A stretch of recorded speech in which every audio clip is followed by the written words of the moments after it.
ഈ ലോക്സഭാ തിരഞ്ഞെടുപ്പിൽ ആർക്കുവേണ്ടിയും പ്രചരണത്തിന് മമ്മൂട്ടിയോ മോഹൻലാലോ ഇറങ്ങില്ല. തൃശൂരിൽ സുരേഷ് ഗോപിയാണ് ബിജെപിക്കായി മത്സരിക്കുന്നത്. കൊല്ലത്ത് മുകേഷ് സിപിഎമ്മിന് വേണ്ടിയും. ഈ രണ്ടുപേരും മോഹൻലാലിനും മമ്മൂട്ടിക്കും പ്രിയപ്പെട്ടവരാണ്.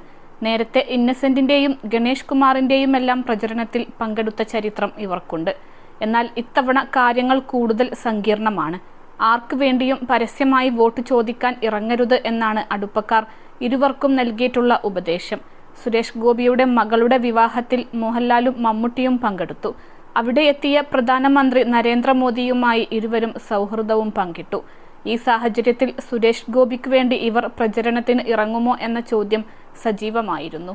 മോഹൻലാലിനും മമ്മൂട്ടിക്കും ശേഷം മലയാളത്തിൽ സൂപ്പർ സ്റ്റാർ പരിവേഷം കിട്ടിയ നടനാണ് സുരേഷ് ഗോപി. അടുപ്പമുണ്ടെങ്കിലും തൽക്കാലം രണ്ടുപേരും പരസ്യപ്രചരണത്തിന് ഇറങ്ങില്ല. സുരേഷ് ഗോപിക്കായി വോട്ട് അഭ്യർത്ഥിച്ച് ഒരു വീഡിയോ തയ്യാറാക്കാൻ ചിലപ്പോൾ ലാൽ സഹകരിച്ചേക്കും. ഇതാണ് പരമാവധി ചെയ്യാൻ കഴിയുന്നതെന്ന് സുരേഷിനെ ബോധ്യപ്പെടുത്തും. കഴിഞ്ഞ ലോക്സഭയിലും നിയമസഭയിലും സുരേഷ് ഗോപി മത്സരിച്ചപ്പോഴും സൂപ്പർ താരങ്ങൾ നേരിട്ട് പ്രചരണത്തിന് എത്തിയിരുന്നില്ല. എന്നാൽ സുരേഷ് ഗോപി പിന്തുണ തേടി എത്തുകയും ചെയ്തു. ഇത്തവണയും അതൊക്കെ മാത്രമേ ഉണ്ടാകൂ. കൊല്ലത്തും ഇതേ നിലപാട് തന്നെയാകും ഇരുവരും സ്വീകരിക്കുക. തൃശൂരിൽ താരങ്ങളെ ഇറക്കി വോട്ട് ചോദിക്കാൻ സുരേഷ് ഗോപിക്ക് പദ്ധതിയുണ്ട്. മലയാളത്തിലെ എല്ലാ രണ്ടാം നിര താരങ്ങളുമായും സുരേഷ് ഗോപിക്ക് വ്യക്തിബന്ധമുണ്ട്. ഇതിനൊപ്പം ശോഭന അടക്കമുള്ള തൻ്റെ പ്രിയ നായികമാരെയും തൃശൂരിൽ എത്തിച്ചേക്കും. ഇതെല്ലാം പ്രചാരണത്തിൻ്റെ അവസാന ഘട്ടത്തിൽ മാത്രമാകും ഉണ്ടാവുക. തൃശൂരുകാരനായ ബിജു മേനോൻ അടക്കമുള്ളവർ സുരേഷ് ഗോപിക്കായി വോട്ട് ചോദിക്കാൻ എത്തുമെന്നാണ് പ്രതീക്ഷ. നടനും സംവിധായകനുമായ ശ്രീനിവാസൻ ഇതിനോടകം തന്നെ സുരേഷ് ഗോപി ജയിക്കണമെന്ന് ആഗ്രഹമുണ്ടെന്ന് പറഞ്ഞു കഴിഞ്ഞു. +2 ഡിഗ്രി കഴിഞ്ഞവർക്ക് വേൾഡ്സ് ഫസ്റ്റ് AR/VR ക്ലാസ് റൂമിലൂടെ സ്മാർട്ട് ഫോൺ എഞ്ചിനീയർ ആവാം. കൂടുതൽ അറിയാൻ വിളിക്കൂ ബ്രിഡ്കോ ആൻഡ് ബ്രിഡ്കോ. ആരോഗ്യ കാരണങ്ങളാൽ ശ്രീനിവാസന് പ്രചരണത്തിന് നേരിട്ട് എത്താൻ കഴിയില്ല. സുരേഷ് ഗോപിക്കായി പ്രവർത്തിക്കുമെന്നും തമിഴ് നടൻ ശരത് കുമാർ അറിയിച്ചിട്ടുണ്ട്.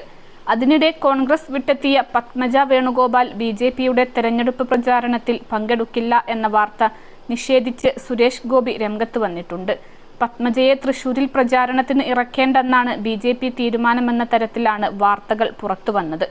എന്നാൽ അങ്ങനെയൊരു ചിന്ത ബിജെപിക്ക് ഉണ്ടായിരുന്നെങ്കിൽ പത്മജയെ പാർട്ടിയിലേക്ക് എടുക്കില്ലെന്ന് സുരേഷ് ഗോപി പറഞ്ഞു. പത്മജയ്ക്കൊപ്പം സിനിമാ താരങ്ങൾ കൂടിയാകുമ്പോൾ പ്രചരണം കൊഴുപ്പിക്കാമെന്ന പ്രതീക്ഷയിലാണ് സുരേഷ് ഗോപി.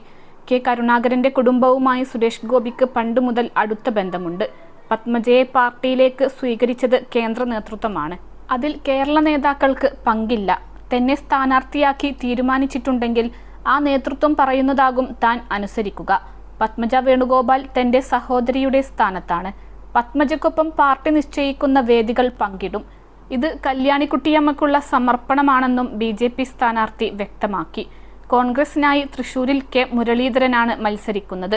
അതുകൊണ്ടുതന്നെ മുരളീധരന്റെ സഹോദരിയായ പത്മജയെ മുന്നിൽ നിർത്താൻ തന്നെയാണ് സുരേഷ് ഗോപിയുടെ തീരുമാനം. തൃശൂരിലെ കോൺഗ്രസ് സ്ഥാനാർത്ഥി മാറ്റത്തിൽ അമർഷം രേഖപ്പെടുത്തി അഖില കേരള ധീവര സഭ ഇന്നലെ രംഗത്തെത്തി.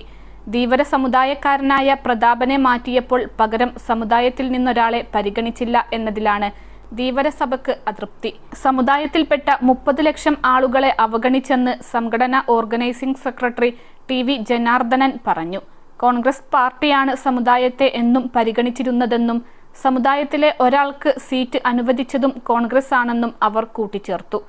1 ലക്ഷത്തോളം സന്തുഷ്ടരായ ഉപഭോക്താക്കളും 2 ലക്ഷത്തോളം തിമിര ശസ്ത്രക്രിയകളും പൂർത്തിയാക്കിയ മലബാറിലെ ഏക കണ്ണാശുപത്രി അൽ സലാമ ഹൈ ഹോസ്പിറ്റൽ റോഡ് പെരിന്തൽമണ്ണ.